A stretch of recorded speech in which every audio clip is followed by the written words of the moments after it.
Blended ROAS of 17.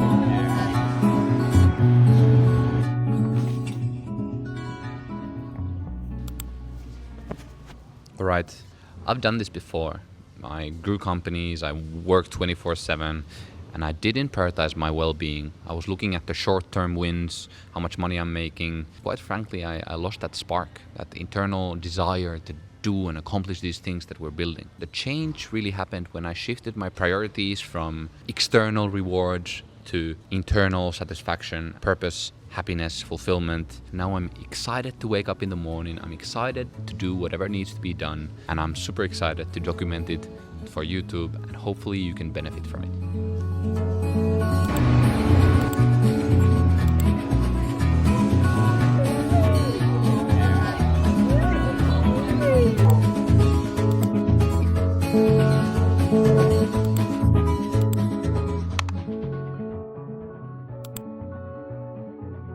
Yeah, so anyways, all good. Here's a meeting with one of my consulting clients. Say hi to the vlog. Yo. I'm so proud of them. When we started to work together, they were doing around 300K a month. In April, we're gonna hit 600K, and we're on track to do 1 million a month in May. I would exclude your brand keyword.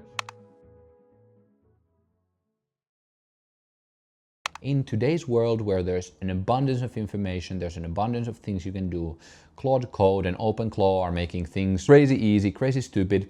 Lots of founders struggle with, what is it that I must focus on? A lot of people are over-engineering stuff. My job is really to enforce some structure, enforce some KPIs, and make sure the company is growing at a steady pace. And I'm only saying what doesn't get tracked, doesn't grow, because I learned it the hard way. I was just vibe running a company, doing things based on intuition. And it does work, but it's much slower and it's much more chaotic. And obviously we don't want that. For example, these things for service-based companies that I have are amount of content posted, amount of leads generated, amount of leads converted into sales calls, amount of proposals sent, and amount of clients gotten. Then obviously we have operational stuff that we're measuring as well. So operational stuff would be how fast are we responding to customer messages, how many angry customers do we have, what's the time to value when someone's signing with us, what's the time to actual concrete value that they're getting. Is it 1 day, 1 hour, 1 week? So for you agency owners, that's a really important metric, time to value. No matter how good it is that what you're doing, if your time to value sucks and takes a while to actually feel the benefits of what they bought, you really want to have a short time to value as possible. For our e-commerce companies, we track all the marketing metrics, conversion rate, amount spent, customer acquisition cost, sessions, revenue per session. We have a few of these marketing metrics that we're following on a weekly basis. Then we also have customer support related things. So how fast are we actually closing tickets? How much refunds do we have? And then on a monthly basis, we track financial metrics, MRR, costs, our margin, gross margin and net margin. And we also talk about investments, about big decisions, etc. And then on quarterly basis, we set new objectives and key results. And then the KPIs will be set based on those objectives or that one objective and then few key results under. So this is our dashboard. Here we can see all of our KPIs. We're following our KPIs and we see what to do next. We can see the business broken down into different areas of business and we see what to do. So it's product, marketing, sales, customer service, and then there's the back end.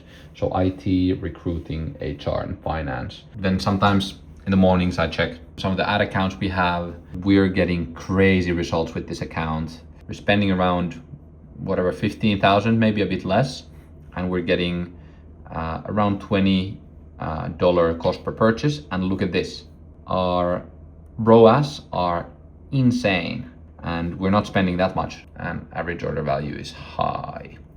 Oftentimes I also check out how we're doing. So this is last 7 days for one of our stores, doing extremely well.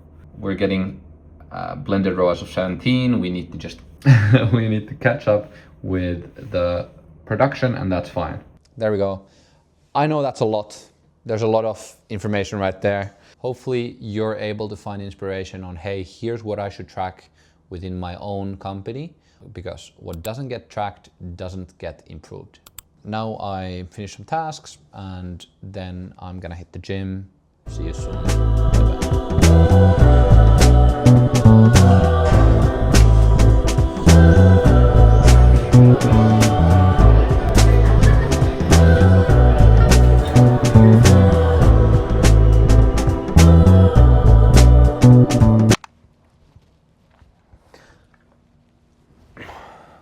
We're launching a new company soon and I've been working on the positioning. So I thought I'll show you what I'm doing and also share my process on finding the edge in a crowded marketplace that sets your business apart from the rest. So we're doing market research for an offer. We're launching a men's health clinic. So we're benchmarking how competitors are doing their offers. I can show Maximus, for example. This is one of the coolest funnels. So the ads are very basic, but the landing page is great, but really the checkout is amazing. Like they're really positioning it in a clear way.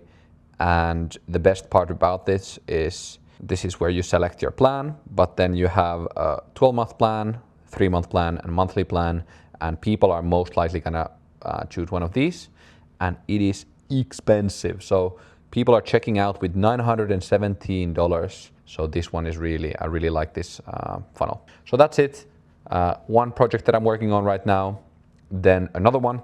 This is obviously our telehealth marketing agency, and we are basically positioned as the only email SMS marketing experts in telehealth. We're the only agency that provides services for this specific industry, and that's true. This is what we do. So here's a few case studies. We helped this brand gain extra 250K in sales in 15 days. Another one, we increased their email conversions by 200% in the first 3 months. And this is the measurable impact. So we increased 150K increase in email revenue within 30 days. This is insane, guys. Then we have customer testimonials, case studies. You can book a call directly from here. And then we have our socials, etc. So essentially what I did with this brand is, I'm not part of the day-to-day operations, let's be clear. But what I did is, we already had clients in the telehealth space. We already had industry knowledge. I took the thing that we were providing, the marketing automations that we were building for e-commerce brands, as well as some telehealth brands, and I did market research on what's an industry that, first of all, we want to be a part of, and how can we differentiate in this red ocean? Like there's an infinite amount of marketing agencies. So I was looking at, okay, here's all of the things that we've done. So here are all of the clients, all of the results. What are the clients that are the best? And then I also did market research on, how fast is a specific market growing. So for example, health and wellness e-com, gadgets, e-com, telehealth space. Also look at what kind of service providers are there. Like if your target audience is e-commerce stores, how many and what kind of service providers are there, and are you able to differentiate yourself from the market? Are you gonna be the cheapest? Are you gonna be the best? Are you gonna serve a very specific ICP? What's gonna be the differentiator? And in this case, I saw that there were no retention specific agencies in the telehealth space, and it aligned with our best performing clients. So we made the call to actually exclusively work with telehealth brands, and now we have such industry knowledge that it's insane.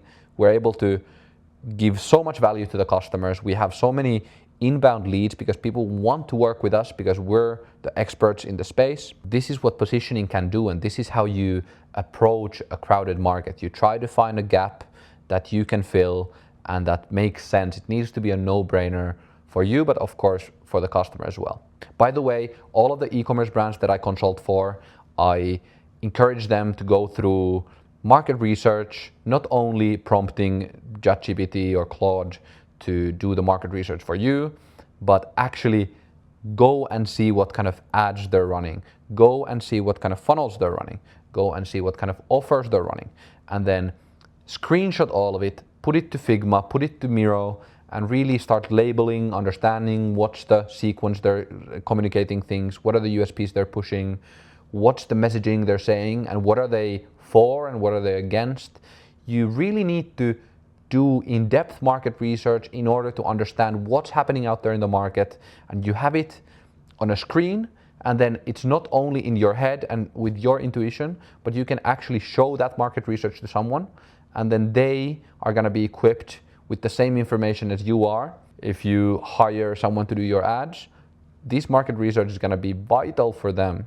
How are you going to make your ads to stand out if you don't even understand what kind of ads and offers your target customers are getting bombarded with on Instagram and Facebook and TikTok? This is what we do with my companies when we reposition, and this is what I ask all of my e-commerce consulting clients to do in order for them to understand what's out there and how to differentiate from the market. That's it. Hopefully this is clear.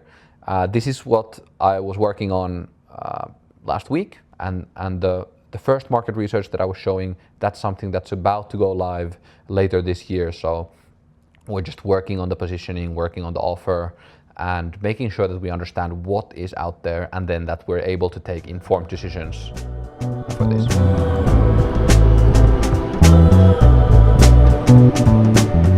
So many days you hate the truth, praying for that moment and someone to believe in you.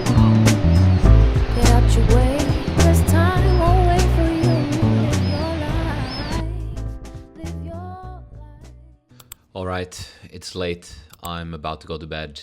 Although we got a lot of stuff done and we were very productive, both with filming, with taking some calls that I needed to take, to prep for them, and to do some really important thought work for the future, it doesn't really feel like you've accomplished a lot, and that's okay. Especially when I've stopped doing the operations, I'm not actually building something concretely, but I'm more so making sure that we're, executing the strategy, we're following the right things, we're making sure that everyone's motivated. It's much more intangible and much more difficult to follow.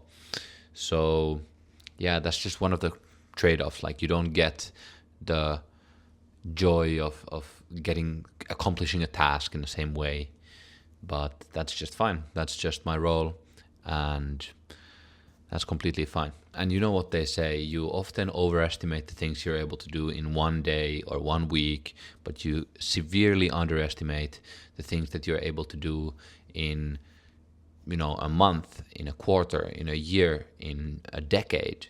So yeah, just taking one step after another, that's the way to go. This was the first day in a life. Hopefully it was helpful, hopefully it's motivating, and I'm for sure gonna do more of these. So keep coming back. I wish you the best and see you soon.